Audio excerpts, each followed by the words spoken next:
Bismillahirrahmanirrahim. Alhamdulillahirabbil alamin. Wassalatu wassalamu ala asyrafil anbiya'i wal mursalin Muhammadin wa ala alihi wa sahbihi ajma'in, amma ba'd. Bapak-bapak, ibu-ibu, kaum muslimin dan muslimat jamaah salat subuh yang dirahmati oleh Allah Subhanahu wa taala. Assalamualaikum warahmatullahi wabarakatuh. Alhamdulillah, segala puja dan puji kepada Allah Subhanahu wa taala. Salawat dan salam kepada suri teladan kita Nabi Muhammad sallallahu alaihi wasallam. Alhamdulillah, pada subuh hari ini kita masih diberikan hidayah taufik untuk bisa salat subuh berjamaah, merasakan nikmatnya ibadah yang tidak bisa dirasakan oleh orang yang lain, dan kita pun menikmati ibadah tersebut. Ini anugerah dan hidayah yang benar-benar kita harus syukuri. Para jamaah sekalian, insyaallah Ramadan akan datang. Dan insyaallah pada kesempatan subuh kali ini kita akan membahas terkait dengan Ramadan sesuai dengan bidang saya di bidang kesehatan. Kita membahas tentang sehat dan bagaimana sunnahnya menjalani Ramadan. Tentunya kita sebagai seorang muslim harus menyambut Ramadan. Harus menyambut dan harus berbahagia. Mengapa? Karena keutamaan bulan Ramadan yang begitu banyak. Sangat banyak sekali yang mungkin sebagian kita belum mengetahui keutamaan yang luar biasa. Begitu luar biasanya keutamaan di bulan Ramadan sampai-sampai para salaf, orang-orang soleh sebelum kita menceritakan kanu yada'ullaha sittata ashhurin ayyulaqqiyahum Ramadan wa yada'una syittata ashhurin ba'dahu ayyataqabbala minhum. Orang-orang soleh sebelum kita berdoa kepada Allah 6 bulan sebelumnya agar dipertemukan dengan bulan Ramadan, dan berdoa 6 bulan setelahnya agar amal-amal di bulan Ramadan diterima oleh Allah Subhanahu wa taala.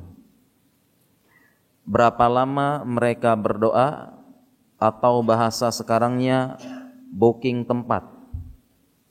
Berapa lama mereka berdoa? 6 bulan sebelum Ramadan sudah berdoa agar dipertemukan di bulan Ramadan. Ini artinya apa doa ini? Artinya, ya Allah, tolong jangan cabut nyawaku sebelum aku bertemu dengan Ramadan. Biar aku memanen pahala dulu yang sangat banyak di bulan Ramadan, baru engkau wafatkan. Karena pahala yang sangat banyak sebagai bekal untuk diriku nanti menghadapi hari-hari yang sangat sulit di hari kiamat nanti. Bekalku harus banyak, dan benar-benar tempat aku memanennya adalah di bulan Ramadan. Tolong sampaikan di bulan Ramadan, jangan cabut nyawaku dulu kecuali setelah bertemu Ramadan. Itu maksud doanya. Sebagian kita mungkin memikirkan, Masya Allah ya, 6 bulan sudah booking tempat. Beberapa dari kita mengatakan sepertinya berlebihan. Atau bahasa anak muda sekarang lebay ini. 6 bulan sudah booking. Ternyata yang sudah mengetahui keutamaan Ramadan memang begitu. Karena benar-benar bulan Ramadan tempat kita memanen, kalau mengetahui keutamaannya rugi besar apabila dia terlewatkan bulan Ramadan. Sangat rugi besar dengan keutamaan-keutamaannya.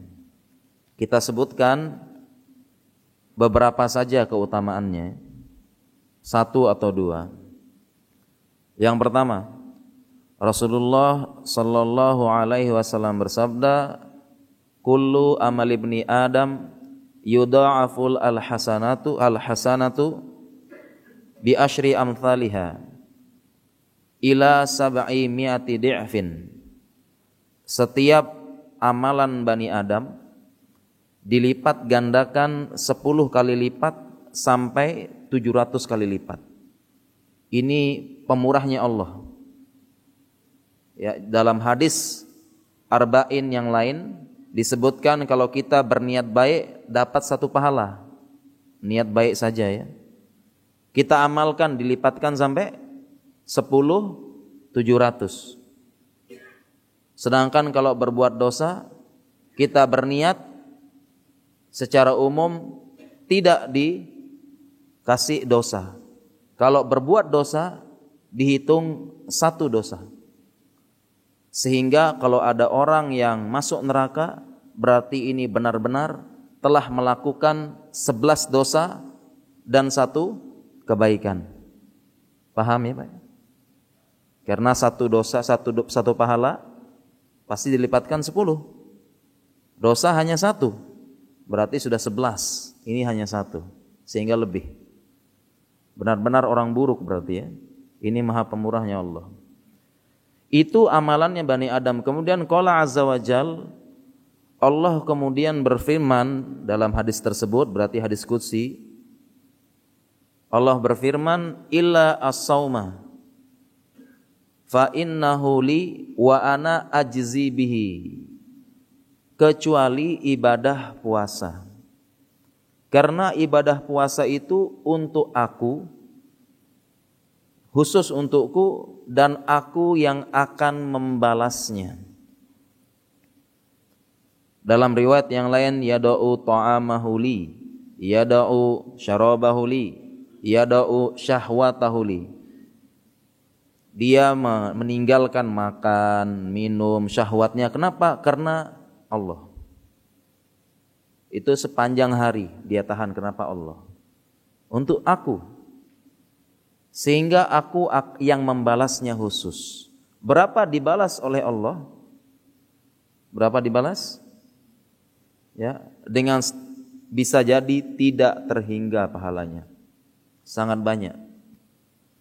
Dan diperkuat dengan firman Allah di ayat yang lain, innama yuwaffas sabiruna ajrahum bighairi hisab. Sesungguhnya Allah akan membalas pahala orang-orang yang bersabar tanpa batas. Puasa ini sabarnya banyak. Sabarnya banyak puasa. Termasuk keumuman ayat ini. Sabar tidak begini, sabar tidak begini. Ya. Fa in qatalaka au jahula alaika faqula faltaqul inni shaim. Kalau ada orang macam-macam sama kamu, ngajak berkelahi, ngajak begini, ngajak debat, langsung katakan sabar, saya puasa. Padahal kalau hari biasa enggak puasa, sekali hantem bonyok gitu kan, bisa. Nah, ini tinggal bilang maaf saya puasa sekarang, santai. Awas kalau enggak puasa kan gitu ya. Ini keutamaan puasa. Pertama, jadi berapa Allah balas? Tidak terhingga. Sangat banyak. Dan ini 30 hari. 30 hari. Keutamaan yang lain yang membuat harusnya kita rindu dengan Ramadan, benar-benar apalagi tinggal 18 hari kita berdoa, ya Allah semoga kita semua di sini disampaikan Ramadan. Keutamaan selanjutnya kita telah tahu semuanya. Ada malam Lailatul Qadar. Lailatul Qadri khairum min alfi syahrin. lebih baik dari 1000 bulan. Maksudnya apa? Dalam kita beribadah satu malam itu senilai dengan beribadah 1000 bulan. Tepatnya 83 tahun 4 bulan. Beribadah satu malam senilai dengan beribadah 83 tahun 4 bulan. Sekarang kita hitung usia kita berapa?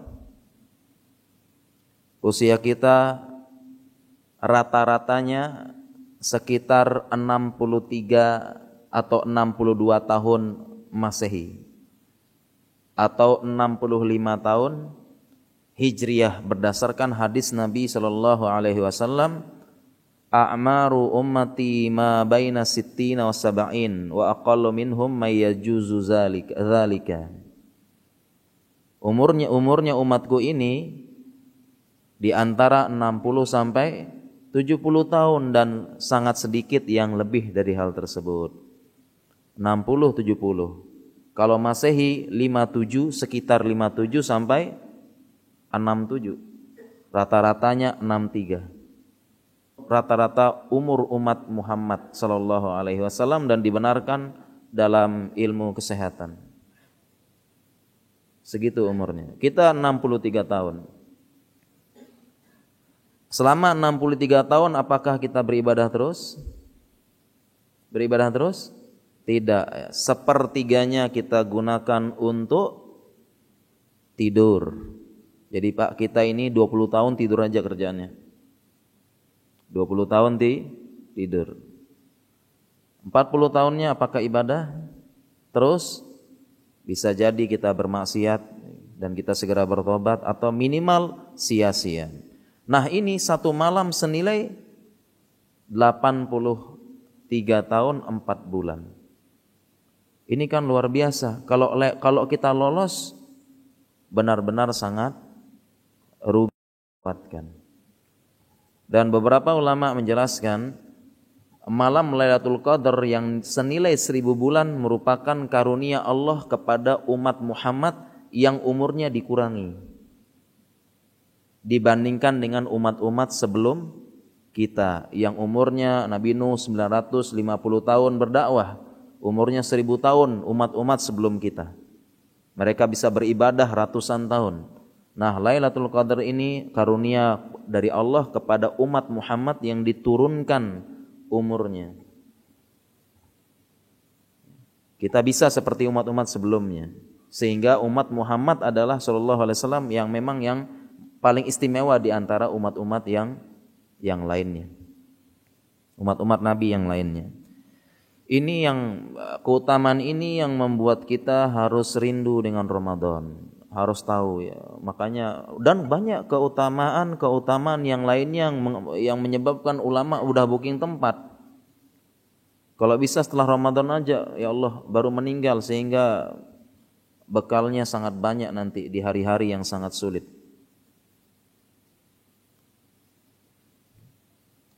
Kemudian kita harus bergembira dengan datangnya Ramadan. Seorang muslim harus bergembira, harus terbetik dalam hatinya rasa gembira. Ramadan mau datang, dia langsung bergembira. Dia ingat Ramadan langsung bergembira.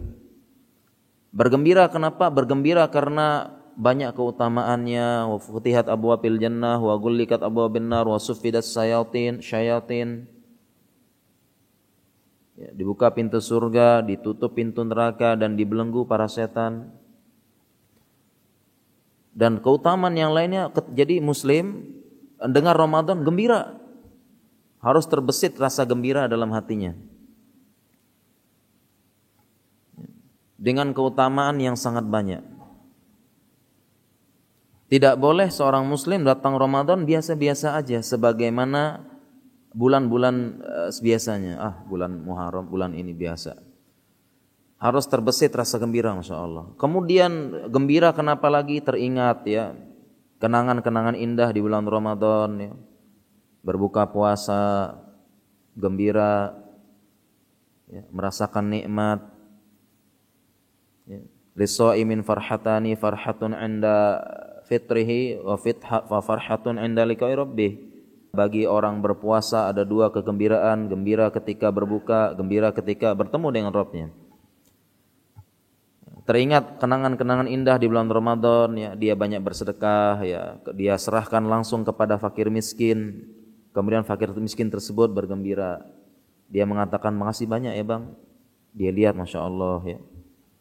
Kemudian dia mengambil ibroh, ya. Dia berikan kepada fakir miskin tersebut sedikit menundukkan kepalanya kepada dia, merendahkan derajatnya. Makasih ya bang, makasih banget bang. Dia tundukkan kepalanya, ya, dilihat kemudian bergembira. Harusnya menjadi ibroh. Kenapa? Karena Allah telah memberikan segalanya untuk dia, harta, kedudukan. Dia tidak pernah nunduk sama Allah, tidak pernah menghinakan diri pada Allah. Sedangkan manusia kita kasih, dia menghinakan diri pada kita, dicium tangan kita, ditundukkan badannya. Kita diberikan sama Allah, tidak pernah seperti itu, menghinakan diri, ya, menghinakan diri untuk agama Allah, ya. Mau repot sana sini ngurus masjid, memang kan hina kan? Tapi hinakan diri untuk Allah, tidak pernah. Dan kenangan-kenangan indah Ramadan yang lain, kita itikaf 10 malam terakhir, berhalwat, bermunajat, merasakan nikmat, membaca Al-Quran sekian juz, merasa tenang, melupakan sejenak hiruk pikuk dunia yang melelahkan. Salat malam disertai bacaan imam yang baik, bacaan imam yang indah, merasakan ketenangan, ketentraman, kebahagiaan. Kita langsung rindu dengan datangnya bulan Ramadan. Itu seorang muslim harus gembira. Kalau biasa-biasa saja, beberapa ulama mengatakan hati-hati, dipertanyakan keimanannya. Tanyalah keimananmu. Harus bergembira. Ya, tentunya bergembira karena pahala, ya, bukan bergembira Masya Allah Ramadan sebentar lagi, ya, bisnis kurma saya laris, ya. Bisnis mulailah iklan sirup merajalela, kemudian dan sebagainya, ya. Harus bergembira. Seorang muslim bergembira tentunya menyambut. Muslim menyambut Ramadan. Menyambut Ramadan, seseorang yang menyambut pasti identik dengan kata-kata persiapan, menyambut dan siap-siap. Tidak ada orang menyambut sesuatu yang agung, sesuatu yang besar, kemudian tidak ada persiapan. Presiden mau datang ke daerah sibuk semua, bupati ini sibuk sana siapin begini dan sebagainya. Ya, reviewer mau datang ke kantor kita, gempa sebentar. Oh, gimana siap, ya, mau dokumen, siapkan ini, safety bagaimana, ini dan sebagainya, siap. Ya. Teman-teman bos mau datang ke rumah, siap-siap. Persiapan rumah dicat lagi, ditata rapi dan sebagainya. Sehingga seorang muslim yang menunjukkan kegembiraan tetapi tidak ada persiapan Ramadan, tentu ini adalah bukan menyambut, ya, hanya bergembira biasa saja, bergembira, ya, selamat Ramadan, ya, bergembira, ya, dan sebagainya, tetapi tidak ada persiapan, tidak persiap menyambut. Kita harus ada persiapan menyambut Ramadan. Dan diperintahkan menyambut, wa ya bagiyal khairi aqbil wa ya bagiyasy syarri aqsir. Wahai kalian, wahai engkau yang mencari kebahagiaan, aqbil, kesini sambut, kemari. Wa ya bagiyasy syarr, wahai kalian yang suka melakukan kejahatan, keburukan, aqsir, stop. Disuruh sambut. Jadi kita tidak hanya kirim broadcast, WhatsApp, pasang status Ramadan, ya, tapi tidak ada persiapan. Lalu apa persiapan kita sebagai seorang muslim menyambut Ramadan ini? Ya, persiapannya sangat banyak. Contohnya secara fikih bagi para wanita, para mbak-mbak, ya, para suami mengingatkan, ya, yang punya hutang puasa dilunasi sekarang. Karena apabila masih punya hutang puasa masuk Ramadan berikutnya tanpa uzur, ya, apalagi 10 bulan, 11 bulan belum bayar, hanya 7 hari biasanya, belum dibayar, ini dosa besar. Dosa besar karena berkaitan dengan rukun Islam. Dosa besar ini. Karena beberapa orang ya, ini kadang-kadang meremehkan. Ya, hati-hati.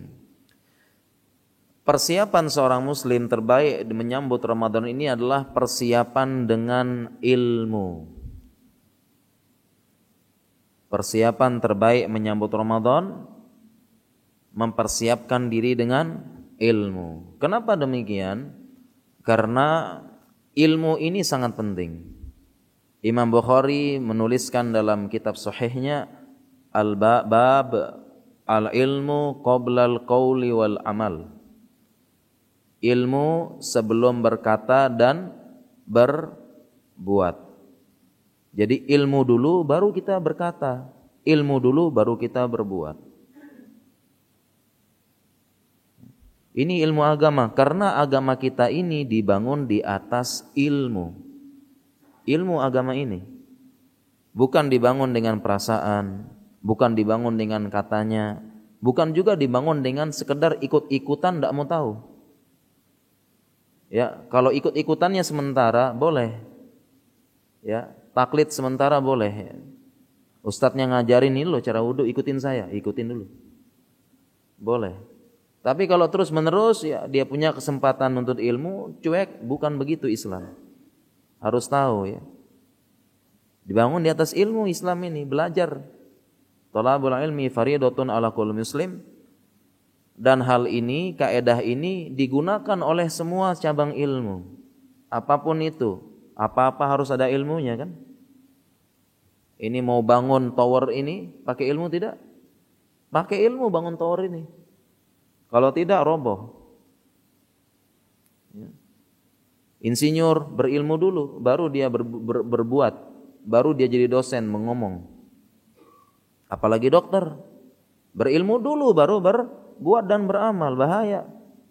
Kalau tidak berilmu, ya nanti kalau mau suntik orang gimana? Ya, kasihan pasiennya Pak Dokter, saya ini takut banget disuntik, pertama kali disuntik.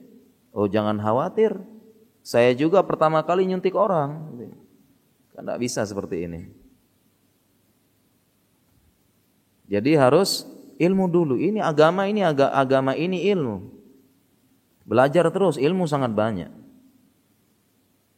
Kita ibadah ya, dan yang cukup penting dipahami oleh kaum muslimin, kita punya syahadat. Asyhadu an la ilaha illallah, asyhadu anna Muhammadar Rasulullah. Punya syahadat yang syahadat ini memiliki konsekuensi. Syahadat ini bukan semata-mata diucapkan, ada konsekuensi syahadat. Yang pertama, la ilaha illallah, artinya harus ikhlas kepada Allah. Tidak boleh riya, tidak boleh ini dan sebagainya. Dan ini kembali lagi kepada ilmu. Kenapa? Karena riya ini apa saja jalan-jalannya, apa saja celah-celahnya, bagaimana menghilangkan, pakai ilmu. Riya, ini baru riya. Belum yang lain-lain macam-macam syirik, syirik besar, syirik kecil, syirik khafi, syirik jali dan sebagainya. Ini ilmu lagi. Yang kedua, asyhadu anna Muhammadar Rasulullah. Artinya kita beribadah harus mengikuti caranya Nabi SAW. Man amila amalan laisa alaihi amruna fahuwa raddun. Barang siapa yang beramal tanpa ada contoh dari kita, tuntunan dari kita, tertolak, tidak diterima oleh Allah. Jadi konsekuensi syahadat kita ini adalah syarat diterimanya amal. Ada dua, ikhlas, mengikuti Rasul, ittiba. Kalau ikhlas saja tidak ittiba, tidak diterima. Kalau ittiba tidak ikhlas, tidak diterima juga. Ya, walaupun ikhlas sama Allah, saya ikhlas sama Allah, tetapi caranya tidak benar, tidak diterima oleh Allah. Salat subuh, ya, dan tidak boleh sekedar niat baik. Saya niatnya baik kok, kan bagus. Itu bagus menurut kita, sedangkan akal manusia terbatas.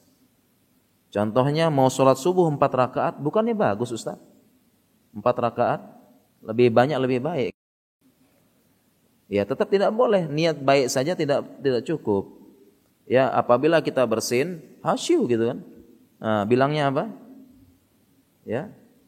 Kayak yang bersin kan alhamdulillah kan. Nah, sebagian melanjutin alhamdulillahirabbil alamin, alhamdulillahirabbil alamin. Ya, lanjut terus ya maliki yaumiddin iya kalau gitu. Ini kapan kita balas ya? Yarhamukallahu-nya itu. Kan bukannya bagus nambah Ustaz gitu ya. Ya, jadi sesuai dengan tuntunan ya. Jadi niat baik saja tidak cukup, harus caranya benar ya. Ya, begitu juga urusan dunia, kita ingin memberikan hadiah kepada adik kita kasih hadiah boneka beruang. Ya, adik kita buka-buka, teriak langsung ternyata fobia beruang. Nah, berniat baik saja tidak cukup kan? Harus caranya yang benar. Nah, agama juga demikian.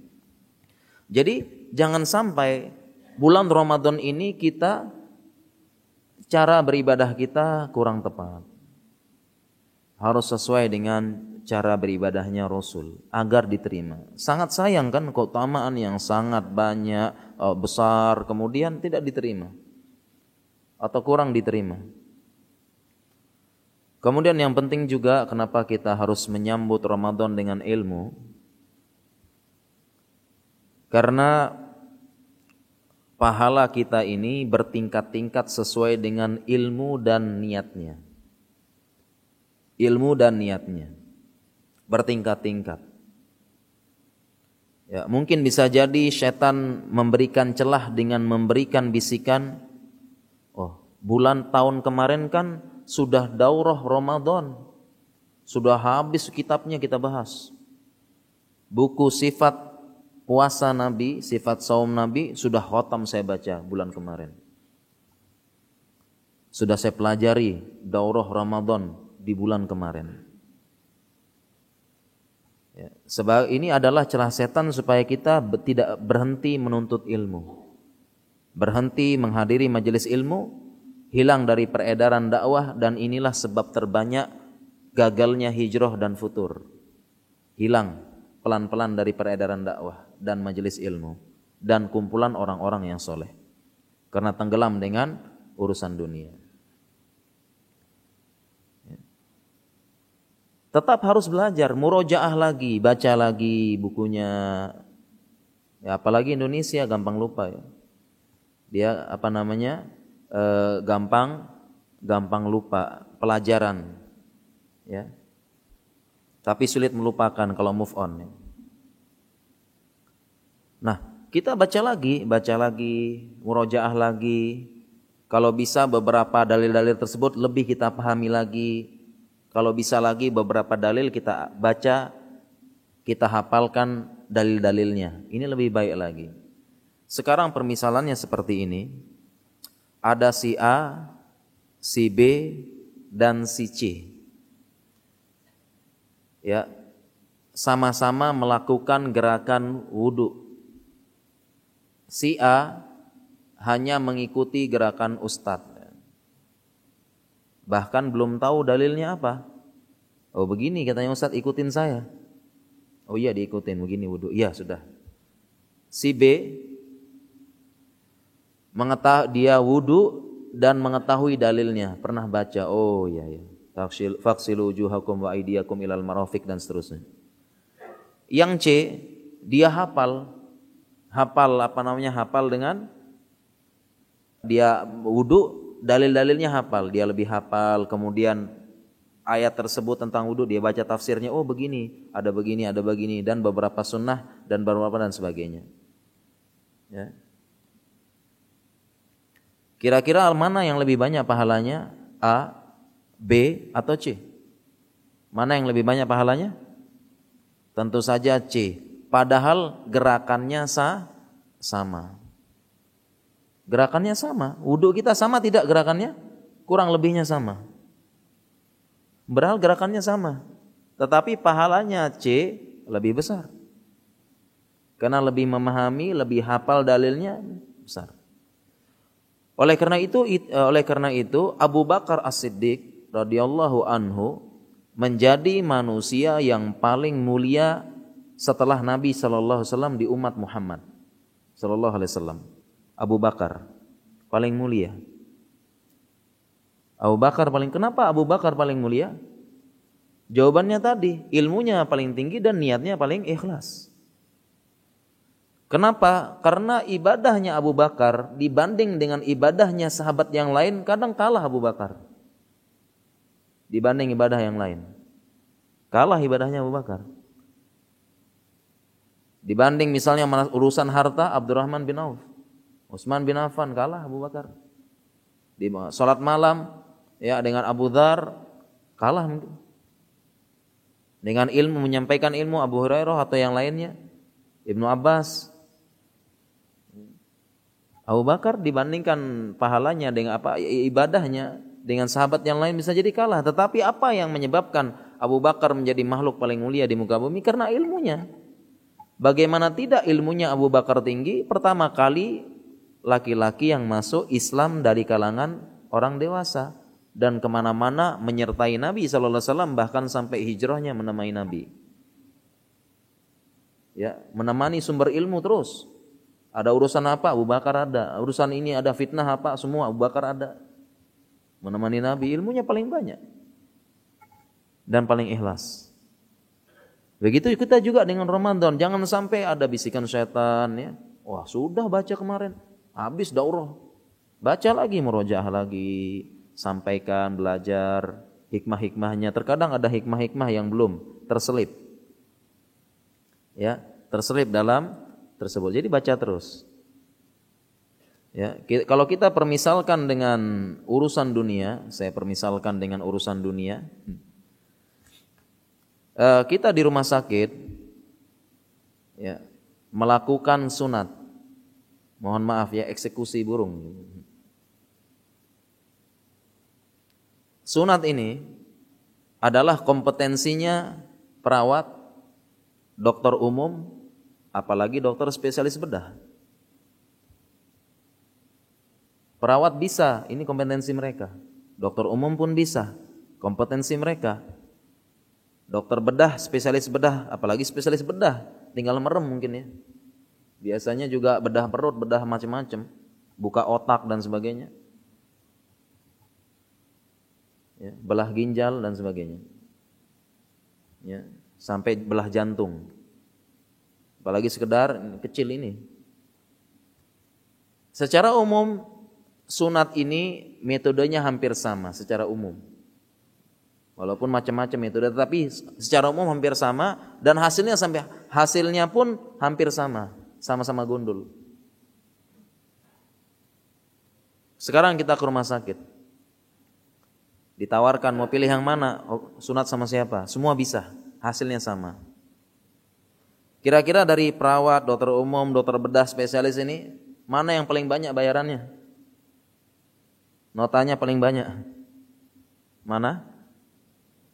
Spesialis bedah. Kenapa kira-kira? Padahal sama gerakannya persis, hasil sama juga. Insya Allah tidak ada perbedaan. Kenapa kira-kira? Kenapa? Kenapa? Iya, ilmunya. Ya, 10 tahun, 11 tahun jadi dokter. Perjalanan menjadi dokter spesialis 10 tahun sampai 11 tahun bisa jadi. Ilmunya sama dengan ilmu agama juga. Semakin kita paham, semakin kita ini pahalanya semakin besar. Ya, semakin besar. Oleh karena itu jangan sampai kita dijauhkan dari majelis ilmu, karena memang agama harus ilmu. Ilmu, belajar. Belajar dan terus belajar agar derajat kita naik. Yarfa'illahu alladhina amanu minkum walladzina utul ilma darajat. Ya, kita lanjutkan ini sebagai muqaddimah, sebagai motivasi kita belajar terus ya. Kita bahas terkait dengan sehat dan puasa. Sehat dan puasa. Terdapat riwayat yang biasanya sering disampaikan berbunyi sumu tasihu. Berpuasalah kalian akan sehat. Tetapi mohon maaf Bapak Ibu sekalian, para jamaah, hadis ini banyak ulama yang menilai dhaif dan bahkan ada yang mengatakan maudhu, palsu. Sehingga tidak layak kita nisbatkan berkata Nabi SAW sumu tasihu. Ini tidak layak. Akan tetapi hadis ini maknanya benar. maknanya benar. Karena puasa ini benar buat sehat. Memang benar, disepakati oleh semua ilmuwan. Sangat banyak jurnalnya, penelitiannya sangat banyak, puasa membuat sehat. Hampir semua agama di muka bumi ini ada syariat puasanya. Yahudi, Nasrani, agama-agama yang lain ada syariat puasanya. Hanya saja Islam yang paling sempurna syariat puasanya. Contohnya faslu ma baina siyamina wa siyami ahlil kitabi aqlatus sahr. Pembeda antara puasa kita dengan puasanya ahlil kitab adalah makan sahur. Mereka tidak makan sahur, kita makan sahur. Disempurnakan oleh Allah. Jadi sama-sama ada syariat. Puasa membuat sehat. Membuat sehat. Akan tetapi ada suatu akidah yang cukup penting yang perlu kita jelaskan terkait hal ini. Ya, tentang hikmah ibadah pada ibadah mahdhah. Para jamaah sekalian, puasa ini tergolong ibadah mahdhah. Ibadah mahdhah, ibadah murni. Ibadah mahdhah itu puasa, salat, zakat, haji. Ini ibadah mahdhah. Ada disebut juga ibadah ghairu mahdhah. Ibadah yang tidak murni. Contohnya bekerja, cari uang. Memang ada ungkapan bekerja juga ibadah. Iya benar. Tetapi ibadah ghairu mahdhah. Nah, beberapa ulama menjelaskan untuk ibadah yang mahdhah, ibadah yang murni, tidak perlu kita memaksakan diri mencari apa hikmah di balik ibadah tersebut. Tidak perlu kita paksa-pasakan mencari kemudian menyebarluaskan kepada manusia. Ya, zakat inilah apa kita jelaskan ya. Misalnya ini ada hikmahnya ini begini, hikmahnya ini begini, hikmah ibadah ini tidak perlu. Yang benar akidah kita adalah ketika Allah perintahkan ini sami'na wa ta'na ini dulu. Kenapa engkau ibadah? Pokoknya saya diperintahkan oleh Allah. Apa yang Allah perintahkan pasti mengandung kebaikan. Apa yang Allah larang pasti itu buruk bagi saya. Sami'na wa ta'na, saya ibtigha'a wajhillah, mencari wajah Allah. Itu akidah paling utama. Dan tidak perlu kita paksakan diri mencari hikmah-hikmahnya apa. Saya berikan gambaran ya untuk ibadah mahdhah ini. Ada si A, ada si B. Si A ini ya orang pintar cerdas. Si A dia mempelajari atau dia baru saja membaca buku manfaat puasa secara medis. Ini si A. Si A mengetahui teori yang sangat banyak tentang manfaatnya puasa secara medis. Si A mengetahui puasa, dia habis baca ini. Puasa itu proses detoksifikasi. Puasa itu adalah puasa itu menekan pengeluaran asam lambung baik untuk orang sakit mah. Puasa itu menurunkan metabolisme sehingga tubuh tidak bekerja terus lelah. Puasa itu mengistirahatkan ginjal dari menyaring darah. Puasa itu mengistirahatkan liver hati dari menetralisir racun-racun di dalam. Dan teori-teori lainnya dia baca oleh si A. A ini tahu. Sekarang si B ini mungkin mohon maaf ya, mungkin orang kampung mungkin ya tidak tahu ya pedalaman. Yang dia tahu katanya Ustadz, bulan Ramadan itu puasa umat Islam, ibadah kepada Allah dapat pahala. Ini cuma si B. Kemudian masuklah bulan Ramadan. Si A dan si B berpuasa. Sekarang si B ini, apakah si B ini mendapatkan keuntungan dunia sesuai dengan teori yang diketahui oleh si A? Apakah dapat si B? Dapat tidak si B? Dapat.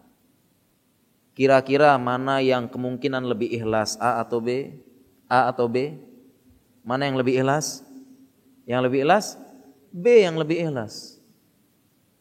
Ini maksudnya untuk ibadah mahdhah, enggak usah terlalu cari apa hikmah-hikmahnya. Apa keuntungannya apa, enggak usah, tidak perlu. Karena pasti kita lakukan. Ya, udah sami'na wa ata'na.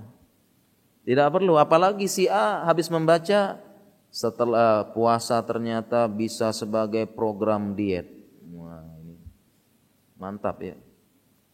Sehingga ada kemungkinan tidak niatnya ya sebelumnya sih ikhlas, lama-lama geser, Masya Allah ya. Allahu Akbar, langsung cari timbangan, alhamdulillah setengah kilo, semangat. Oh berarti puasa ini Masya Allah ya. Akhirnya kenapa? Baru rajin ibadah setelah tahu ada kepentingan dunia dalam ibadah tersebut.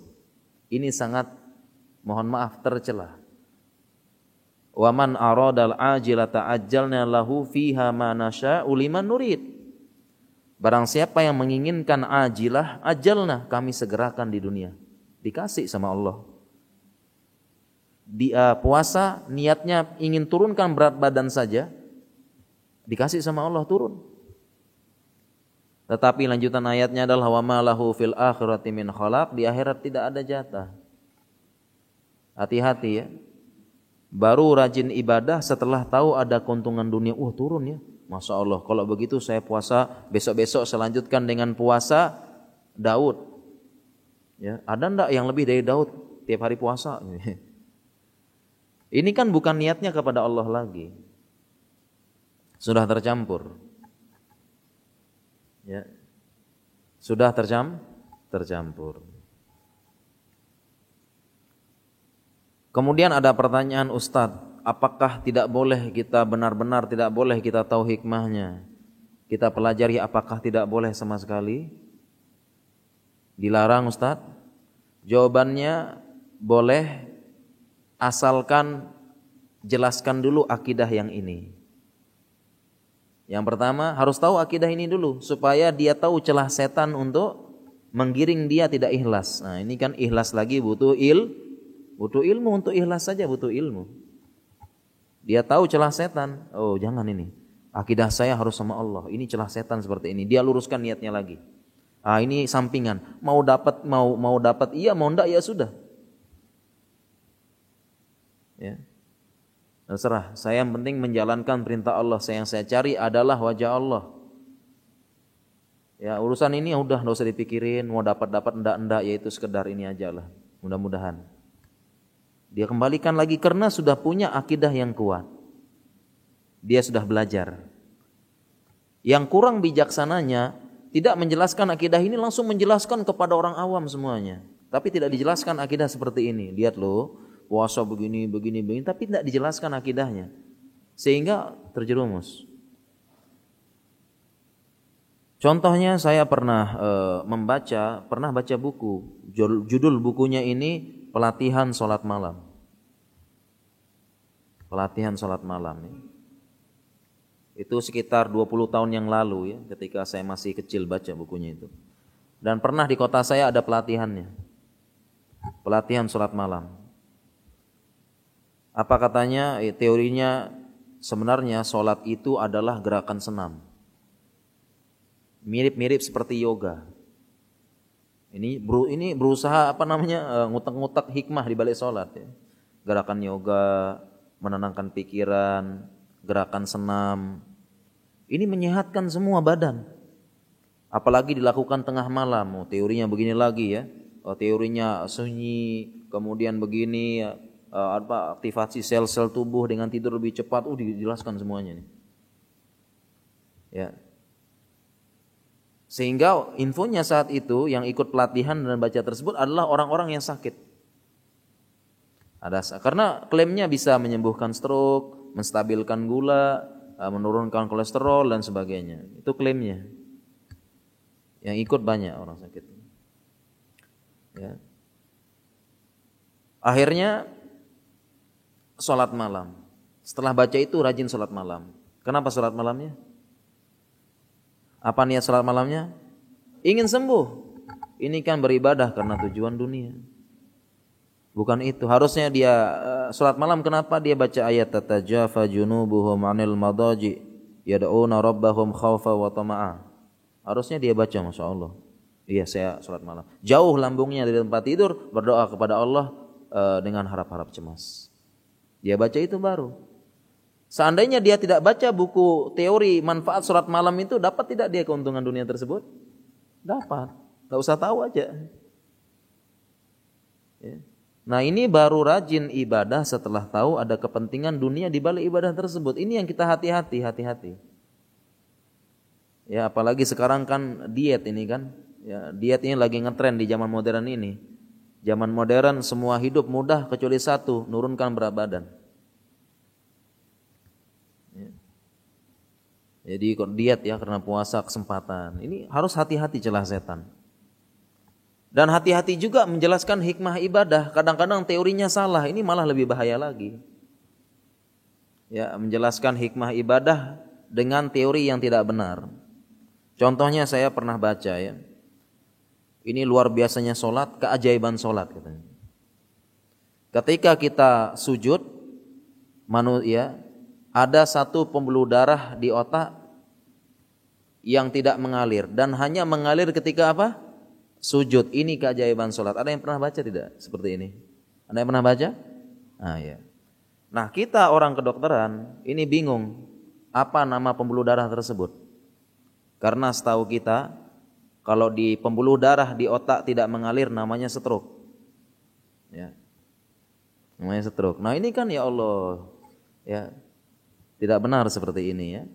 Ini tidak benar. Jadi ini akidah yang perlu kita jelaskan terkait dengan sehat dan puasa ini. Ya, maksudnya kita sama-sama sama-sama menyebarkan akidah ini, sama-sama kita ingatkan kaum muslimin ya jangan apa-apa langsung manfaat puasa tanpa menjelaskan akidah seperti ini. Terlebih puasa adalah ibadah mahdhah. Mungkin demikian Bapak Ibu sekalian yang rahmati Allah Subhanahu wa taala ya. Selebihnya mungkin kita gunakan untuk tanya jawab ya. Silahkan terkait dengan sehat bagaimana ini dan sebagainya kami persilahkan pada para jamaah sekalian untuk bertanya. Silakan. Terkait dengan puasa dan sehat. Ya, silakan. Iya. Iya, itu yang Bapak sebutkan itu hadisnya berbunyi naumus shaimi ibadatun sumtuhu tasbihun wa du'auhu mustajabun wa amaluhu mudha'afun. Puasanya orang tidurnya orang berpuasa ibadah, diamnya tasbih, doanya mustajab, amalnya dilipat gandakan. Tapi mohon maaf Pak, ini hadisnya dhaif. Hadisnya dhaif, tidak benar ya. Naumus shaim ibadah, tidurnya orang puasa ibadah, ini tidak sahih, hadisnya dhaif dan secara kandungan juga aneh. Ya, secara kandungan juga aneh ya. Tidurnya ibadah. Ya, dan sebagian orang kadang-kadang berhujah dengan hadis ini, puasa banyak tidur jadinya. Puasa banyak tidur. Kenapa tidur? Lah ibadah gitu. Ya. Ini tidak benar Pak ya. Jadi hadisnya tidak benar. Kemudian bagaimana tadi ya tentang tidur kita ya. Tidur kita di bulan Ramadan secara umum kita orang dewasa tidurnya 4 sampai 8 jam. Ini tidur normal orang dewasa. 4 sampai 8 jam. Dan yang paling penting dari tidur bukan lamanya tetapi kualitasnya. Kualitas tidur tersebut. Apa yang mempengaruhi kualitas tidur? Yang mempengaruhi adalah ketenangan pikirannya. Ketenangan pikiran. Seseorang yang pikirannya tenang, tidak ada beban, tidur langsung. Dan tidurnya berkualitas, tenang, tidak ada yang perlu dikhawatirkan dari dunia. Tidurnya tenang, mungkin ya tidur 10 jam tapi bolak-balik bangun tidak tenang, bangun malah pegel, padahal sudah 10 jam. Tidak berkualitas. Yang penting tidur adalah kualitas. Kita lihat tidurnya anak-anak yang belum punya tidur ya. Sedang main-main ya, main-main di taman, capek tidur di taman. Mules lagi. Karena itu mereka tenang, tidak ada pikiran dunia, santai, kualitas tidurnya bagus dan para ulama kita tidurnya 4 jam. Ya, banyak ulama kita ya, Syekh Utsaimin, Syekh bin Bas bahkan 3-4 jam kurang tidurnya. Karena tidurnya berkualitas, dia merasakan ketenangan yang luar biasa, tentram, damai dengan keutamaan dari Allah dan ilmu. Ya, jadi tidurnya 4 sampai 8 jam. Kemudian tadi pertanyaannya lagi, apakah beda orang dewasa dengan orang orang tua? Jawabannya berbeda. Secara umum tidur kita berkurang, semakin tambah usia semakin berkurang tidur kita. Ini secara umum. Oleh karena itu apa kerjanya anak yang baru lahir? Apa kerjanya? Iya, tidur nenen gitu ya, afwan ya. Tidur ya. Tidur seharian. Kemudian 2 tahun, 5 bulan, 2 tahun masih tidurnya masih banyak juga ya. Ya, pokoknya tidur terus kan. Sampai dewasa 4 sampai 8 jam. Nah, semakin tua itu juga jumlah tidur jam tidur semakin berkurang. Semakin berkurang. Bisa jadi orang tua dia cukup 5 jam, 4 jam tidurnya orang-orang sudah tua. Kenapa? Memang secara umum metabolisme tubuhnya sudah mulai turun, semuanya turun sehingga tidak perlu istirahat yang banyak. Ya, tidak perlu istirahat yang banyak. Dia ya 4 jam, 5 jam tidurnya. Oleh karena itu ada pertanyaan, ini ada orang tua tidur jam 10 sering bangun jam 2. Setelah itu tidak bisa tidur lagi. Kita katakan normal. Normal. Dan ini sudah diatur oleh Allah. Diatur oleh Allah. Orang tua dikurangi jam tidurnya supaya kenapa? Salat malam, minta sama Allah sebentar lagi menyambut kematian. Luar biasa, sudah diatur sama Allah. Ya, sudah diatur. Diatur sama Allah untuk siap-siap menyambut kematian. Jadi berkurang Pak kalau umurnya sudah tua. Makanya kan nenek-nenek kita yang sudah sepuh itu ya sering bangun tengah malam ya. Tengah malam sering bangun, sering apa dan sebagainya. Karena jam tidurnya berkurang. Demikian Pak, insyaallah. Ada Pak? Apakah ada kandungan gula? Ada hubungannya Pak. Kenapa? Karena kita beraktivitas, ya gerakan otot dan sebagainya, kita akan mengeluarkan hormon anti insulin. Kalau kita beraktivitas, ya jadi selama puasa tetap aktivitas supaya segar. Ya mungkin hari pertama, hari kedua kita penyesuaian, setelahnya sudah masih lemes ya hari pertama kedua ya. Hari selanjutnya sudah penyesuaian. Bahkan kadang-kadang kita sahur dengan sebutir kurma, 2 butir kurma sehat seharian.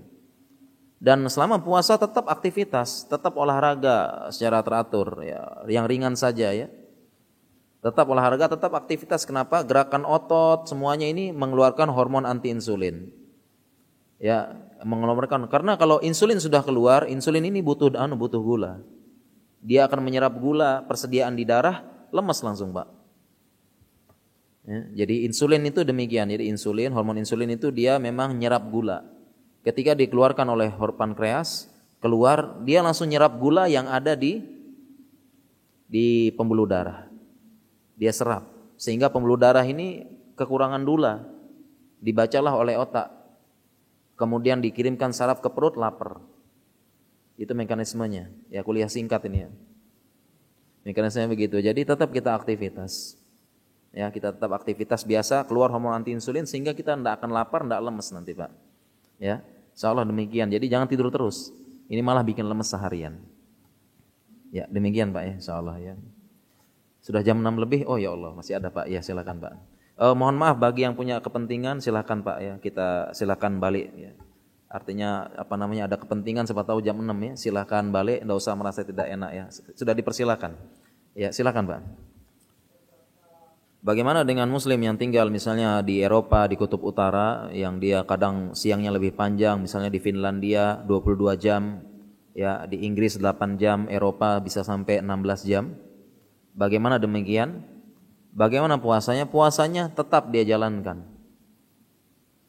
Tetap dia jalankan puasa. Kalau siangnya 22 jam, tetap puasa 22 jam. Kalau siangnya 20 jam tetap. Siangnya 18 jam tetap puasa begitu. Kenapa? Karena ayatnya demikian, kulu washrabu hatta yatabayyana lakumul khaitul abyad minal khaitul aswadi minal fajr, tsumma atimus siyama ilal lail. Karena ayatnya demikian, makanlah kalian dan minumlah sampai jelas benang putih dan benang hitam minal fajr, yaitu sudah terbit fajar. Kita bisa bedakan. Baru perintahnya kemudian sempurnakanlah puasamu sampai malam, yaitu malam itu mulainya maghrib. Ini keumuman ayat, sehingga yang puasa 20 jam, 18 jam, ya tetap puasa segitu. Berdasarkan keumuman ayat, tidak ada yang lainnya. Ya. Dan insya Allah dengan beberapa tips dan trik bisa dilaksanakan oleh teman-teman di sana. Saya pernah mengisi kajian jarak jauh dengan teman-teman di Swedia. Ya, di sana juga sekitar 18 jam, 20 jam. Mereka juga menanyakan dan saya jelaskan demikian, dan mereka pun punya tipsnya juga untuk melaksanakan. Ada tips-tipsnya untuk melaksanakan begini, dia manfaatkan waktu berbuka walaupun sedikit. Dia manfaatkan, kemudian dia ada minum ini, kemudian siangnya dia tidur dan sebagainya. Dan ternyata bisa tidak memberatkan bagi umatnya. Insyaallah demikian Pak ya. Ya. Ada lagi pertanyaan? Ya silakan Pak. Ketofastosis. Ya ini jawabannya panjang nih ya Allah. Kita singkat saja. Secara umum ya dalam ilmu kedokteran kita mengenal diet ketogenik. Diet ketogenik ini jurnalnya sudah ada, penelitiannya sudah ada dan sudah hampir disepakati.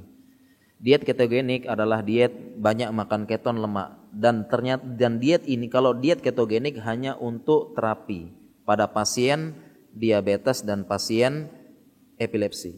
Itu diet khusus terapi. Dia karbohidratnya sedikit, lemaknya banyak. Sedangkan diet ketofastosis ya, diet ketogenik banyak lemak ditambah dengan fastosis. Fast artinya puasa ya. Ya, jadi ada dua penelitiannya. Ketogenik sama satu lagi intermittent fasting. Manfaat puasa ini ya. Jadi kalau ketogenik ini ada penelitiannya. Ya, Sahih jurnal, dan ada satu lagi intermittent fasting. Ini tentang penelitian tentang puasa ya, sehat insyaallah ya, banyak. Sekarang yang menjadi pertanyaan, kalau digabung menjadi diet ketofastosis ya. Ya setahu saya, ini mohon diluruskan kalau salah ya. Tahu saya setelah baca-baca dan bertanya, ketofastosis ini dia penelitiannya belum banyak. Ya, kalau digabung beda. Ini kalau digabung belum ya. Jadi ilmiahnya begitu ilmiahnya, belum tentu ini iya, ini sudah sahih, ini sahih, kemudian digabung sahih juga, belum tentu. Jadi ketofastosis ini penelitiannya belum banyak. Ya, belum banyak penelitiannya, belum di ini apakah aman untuk orang hamil, apakah aman untuk anak-anak yang baru tumbuh, remaja, ini belum. Ya, belum banyak penelitiannya ketofastosis ini. Belum banyak. Yang ada adalah diet low karbohidrat. Ini benar. Ini yang benar kalau diet low karbohidrat. Ya, dia tetap makan nasi tapi sedikit. Tetap makan roti tapi sedikit. Ini benar, diet low karbohidrat ini benar. Kenapa kita masih butuh karbohidrat? Tetapi kalau diet yang saya kurang tahu banyak ya bagaimana ketofastosis. Tapi kalau dietnya yang benar-benar ekstrim, ya dietnya ekstrim, benar-benar menghindari karbohidrat dan hanya mengandalkan yang sedikit saja. Contohnya katanya kita hanya makan karbohidrat ada kok pada kangkung. Itu kan sangat sedikit sekali. Ya benar-benar menghindari ekstrim ini tidak benar. Apa maksudnya butuh penelitian kalau untuk ini. Ya, artinya ilmu kedokteran itu mirip seperti ilmu agama. Agama ini dalil dulu baru beramal kan. Mana dalilnya? Sama ilmu kedokteran tuh mana penelitian ilmiahnya dulu. Baru kita bisa katakan itu termasuk. Penelitian ilmiahnya mana dulu baru. Dan kita tidak berani menerapkan kalau tidak ada penelitian ilmiah. Nah itu aja begitu. Jadi kalau saya pribadi ya, kalau diet low karbo benar. Benar itu kita kurangi itu benar. Bisa menurunkan berat badan. Ya, low karbo kemudian gula enggak makan, benar. Tapi masih makan nasi dikit, masih makan ini, ya itu benar. Tapi kalau ekstrim itu saya tidak tahu. Ya karena kita juga butuh karbohidrat dan banyak yang lain-lain juga mengatakan efek sampingnya banyak, ada yang terkelupas kulitnya dan sebagainya. Intinya kalau ketofastosis saya perlu tahu dulu bagaimana. Ya, tetapi dan butuh jurnalnya dan saya hanya mengandalkan diet low karbohidrat dan yang paling penting dari diet dua, pertama makanan, yang kedua olahraga. Kebanyakan metode diet hanya makanan saja, jangan ini, tapi tidak pernah olahraga. Sehingga apa yang terjadi? Metode fenomena bola pingpong. Ya. Turun nanti naik lagi, turun nanti naik lagi. Kan ada olahraga. Sedangkan sedangkan penemu macam-macam diet tersebut dia olahraga sampai terbentuk ototnya. Ya, ototnya terbentuk. Sedangkan yang ditekankan yang melaksanakan ini kurang ya, olahraganya kurang. Jadi demikian intinya, saya lebih setuju ke arah low karbo itu benar kalau itu. Tapi kalau yang ekstrim saya kurang tahu, tidak berani jawab banyak, dan ya sesuai hukum ilmu kedokteran kalau belum ada jurnal ilmiahnya jangan, itu hukumnya. Ya, demikian insyaallah. Mungkin kita cukupkan ya Pak ya. Demikian kurang lebihnya, saya mohon maaf apabila ada salah-salah, dan kita berdoa kepada Allah semoga kita disampaikan di bulan Ramadan, kita menuntut ilmu dan kita meraih bekal sebanyak-banyaknya di bulan Ramadan. Demikian, subhanakallahumma wa bihamdika asyhadu an la ilaha illa anta astaghfiruka wa atubu ilaik. Wassalamualaikum warahmatullahi wabarakatuh.